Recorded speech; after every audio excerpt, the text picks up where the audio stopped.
Hello lovely people, this tutorial is for you. In case you don't know how to make a summer gown or a shoulder dart busty, this tutorial is for you. All you have to do is just come closer and keep watching. Don't forget to like this video and also don't forget to share. Okay, don't forget to share. If you're watching us from Facebook, don't forget to like, don't forget to share. If you're also watching us from YouTube channel, please don't forget to subscribe to our YouTube channel, same name as our Facebook page. Okay, so we are going to start with the cutting of the upper part. Now you can see how the upper part looks like. If you're interested in this video, just keep watching. Okay, now guys, I have my pattern paper here and I didn't fold the paper up. I just started with the measurement. You can see how I place my tape from the starting point. I place it like so to get the shoulder to the bust and shoulder to the underbust, then shoulder to the half length, which is our upper waist. So if you watch closely, you see notice that the half length has a band. So I'm just going to mark my actual half length, which is 16 inches. 16 inches. Okay, because I am going to be padding this up. It's a shoulder dart busty. I'll be padding it up. After padding, if the length is too much, I'm just going to go ahead and cut it up, then cut out my band. My band is just going to be 2 inches. So I'm just going to go ahead, take the measurement across like this and roll it out. Hope you understand what I just explained. There is a half or a band on the half length. Just mark your normal half length, then after padding it up, you trim it out, then add your band. Make sure that everything including your band is the same measurement as the your half length. Your band and your half length is going to be the same length. Okay, from the shoulder to the your band is going to be either 16 or 17 inches for your half length.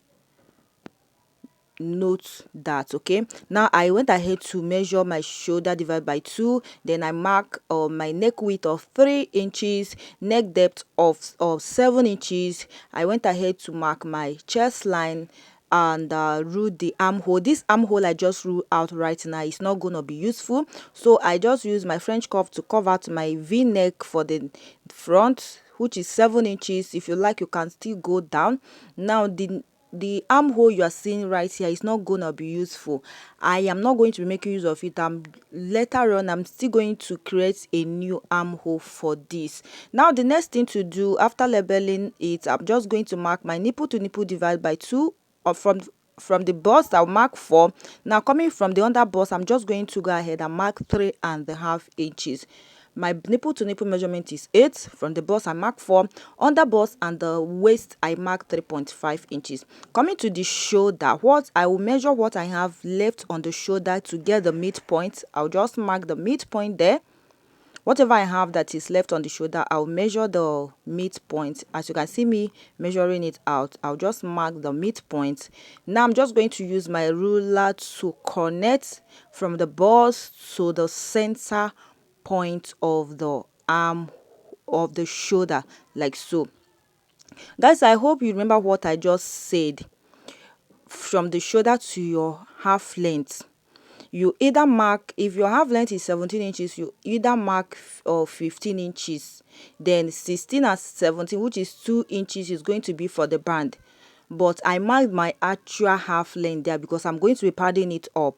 Okay, now guys, from the bust point on this side I mark 2 inches. From the bust I take it down to the half length to 2 inches on this side, like so. I'm just going to go ahead and connect. So I made a mistake. Instead of stopping at ruling the line, stopping at the under bust, I take it up to the bust line. So just take note of that. Instead of stopping the line on the under bust, I take it up to the bust point. Now I'm just going to go ahead, place my French curve and curve it out from the bust to the under bust. Now the place you see me marking now is not among, it's just a mistake. Take note of that. I just curve out our bust. So now the next thing to do right now is from the shoulder like this, I'm just going to measure out 2 inches. to measure out 2 inches from the center point of the shoulder. I measured out 2 inches. I'm going to place my French curve like this in a curvy way. To from the bust, I'm just going to go ahead and curve it, connect it from the bust to the shoulder that I just went out with 2 inches. You can go out with 2.5 inches. Yeah, I went out with 2.5 inches. You can stop at 2 inches depending. So but I measured out 2.5 inches. That is what I'm having there. I just connect it to the bust point. You can see the shape is giving. Now whatever I have measured out, I'm just going to replace it. I'll measure it out again. I have 2.5 inches there. I measured out 2.5 inches there. From there, I'm just going to connect our new armhole. So you can see the way I just connected our new armhole. So the first armhole I just curved is not going to be useful again. You can see what I just did there. Now the next thing to do is to mark my bust measurement divided by 4 plus my seam allowance. So whatever I have on the bust, I'm just going to take it up to the chest line and add a little dart allowance there plus seam allowance. So coming to the under bust, I'll measure my under bust divided by 4 plus seam allowance. I'll measure what I have on the dart intake at the under bust. I'll put it back. Same things goes to the waist measurement. I'm still correcting at the bust point. So I'll take it down to the waist measurement divided by 4 plus seam allowance, then plus that intake. So after that, I'm just going to go ahead and connect all the measurement lines like so.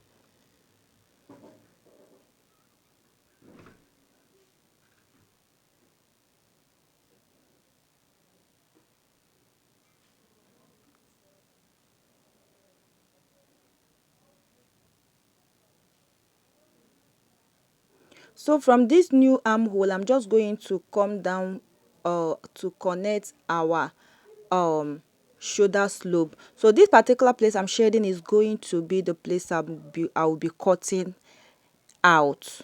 I am done with the upper part of this gown.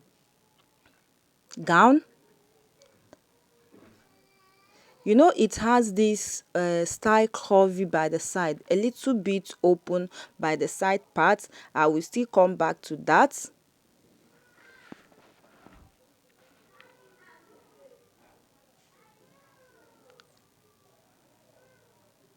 So if you want to add that curve, you can join the fabric. After joining the fabric, then you add your curve.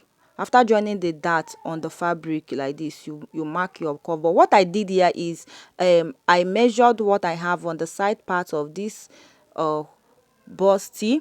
Then I measured my waist measurement. From the waist measurement, I deduct 1.5, then plus the seam allowance. Like measured your seam allowance on the side part, then from the seam allowance come in again with 1.5 inches, making 3 inches. Now from the side parts on this part like this, I measured 2 inches upward. Then I'm just going to place my French curve on the curvy area like this and connect it to the 3 inches I came in. If you know what you put, if your seam allowance is 2 inches on the waistline, come in again with 1.5 inches and mark. Then from the side part, go up with 2 inches and connect it. Then you cut it out like this. But if you don't want to do it on the paper, make sure you have joined your fabric for this front. Then after that, you curve it. Same things goes to the back. I have my zipper allowance for the back, shoulder to the bust there. I just went ahead to mark shoulder to the waist. I only have shoulder to the bust, shoulder to the waist, and my zipper allowance. I've gone ahead to cover out my armhole, my shoulder slope, and I've marked my nipple to nipple line. Now the back is just going to have a normal dart. I'll deduct half inch of the waist line like this and connect it to the bust point, as you can see me doing. So I have 3 inches for the neck width and 7 inches for the neck depth for the back. The back also has this V neck line. So if you want yours to be like this is how you're going to go about it. So I am done with the back. I'm still going to go ahead and do my zip tightening at the back. From the waistline, make sure you do your zip tightening. Okay, make sure you do your zip tightening from the waist.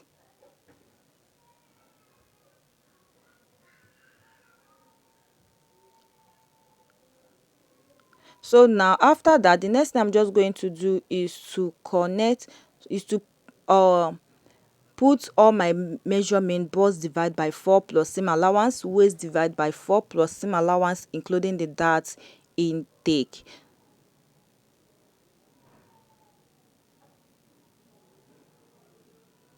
So now the back also have this style curve by the side. I am still going to do that. I am still going to do that. But first of all, I'm just going to go ahead and cut it out and keep it aside. We are going to head to the down part, which is the flare area. Now for this gown, I am making use of 5 years of crepe here.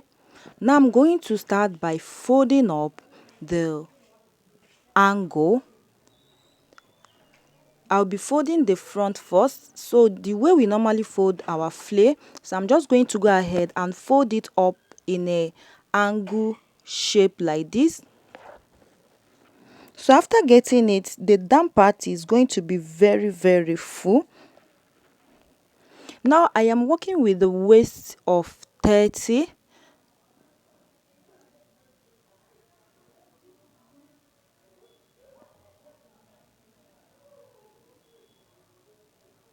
I'm just trying to arrange it very well.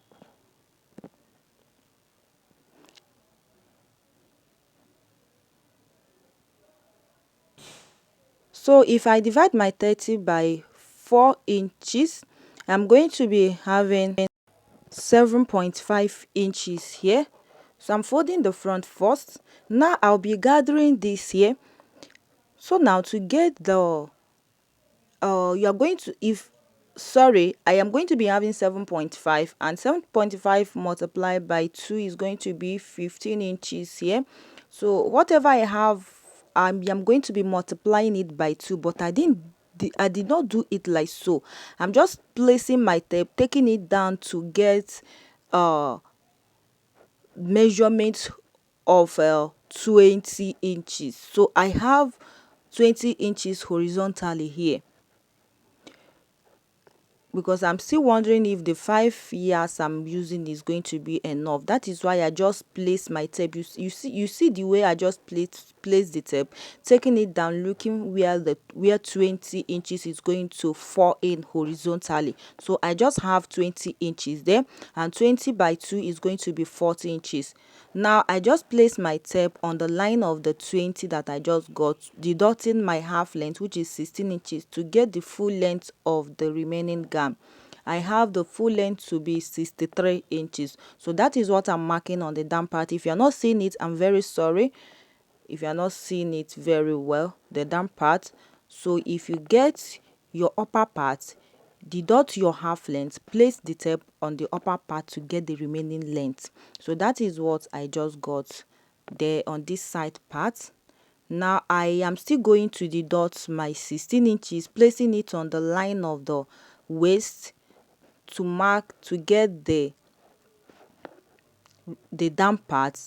So what I'm doing here right now is I'm just carving out the down part like a flare, like the way we carve out our cycle flare. I'm just marking the down part in a cycle form like this, because my table is just very small.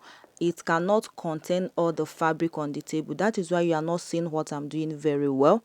I place my 16 inches on the waist upper part there, then continue to mark my circle flare like this.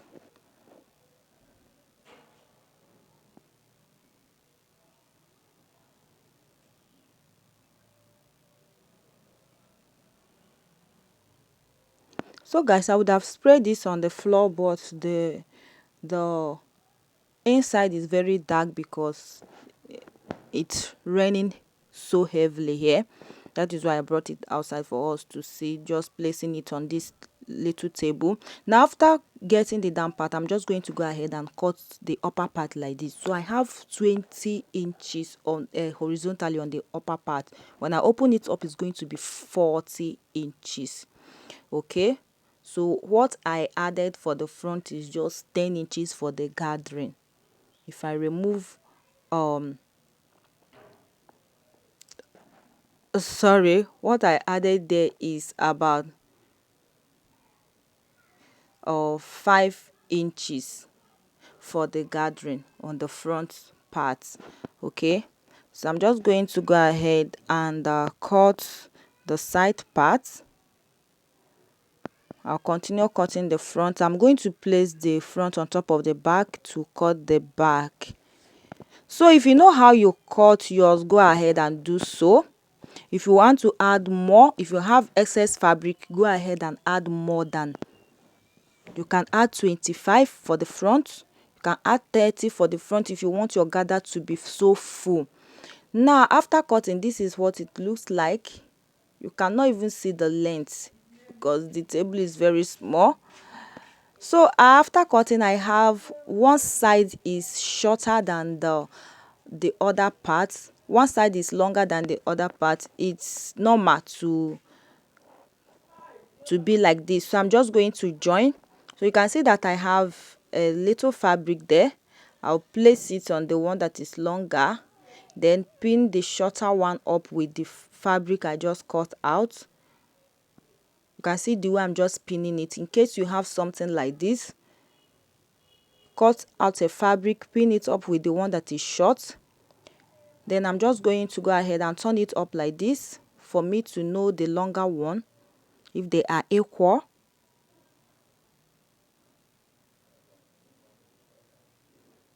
Now after arranging it, I'm just going to go ahead and cut it out. So I'm just going to go ahead and sew it on my sewing machine, join that part there, but the pin will be there for now. So that is how to join your flay that is shorter than the other one or longer than the other one. So this is what I have for the front here. You can see how big the front is.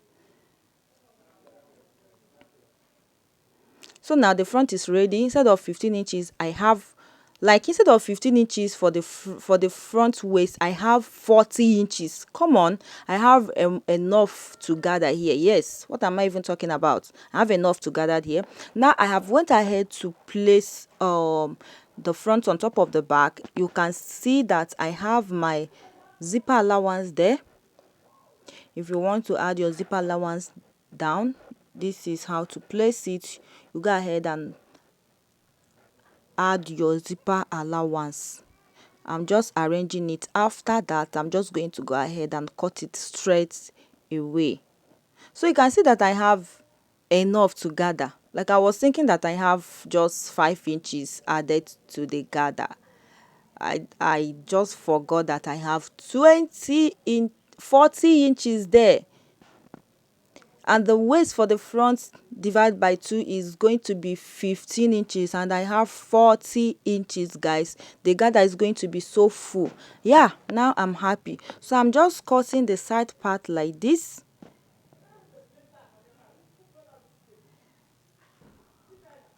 I'll cut it out. Then I have on the side part for the back, I also have one is shorter than the other one. You can see it there. And the other one is just long. I'm going to add fabric to it. So I'm going to show us how to add that too. Now I have my fabric here that I just cut out. You can see that this one is longer than the other part. So I'm just going to place it like this. I'll cover it up. So you see that I have excess fabric there.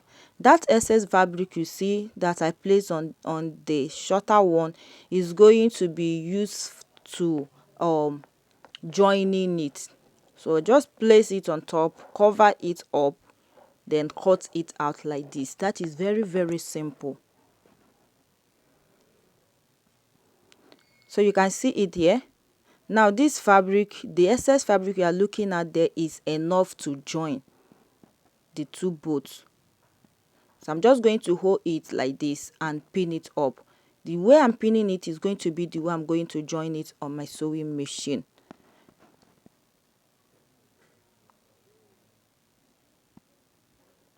So guys, I think I'll be stopping here because I wouldn't want this tutorial to be too long. I will be uploading the sewing part of this tutorial. So make sure you like this video, make sure you watch it, and if you're watching us from YouTube, don't forget to subscribe. Thank you for watching, and bye for now.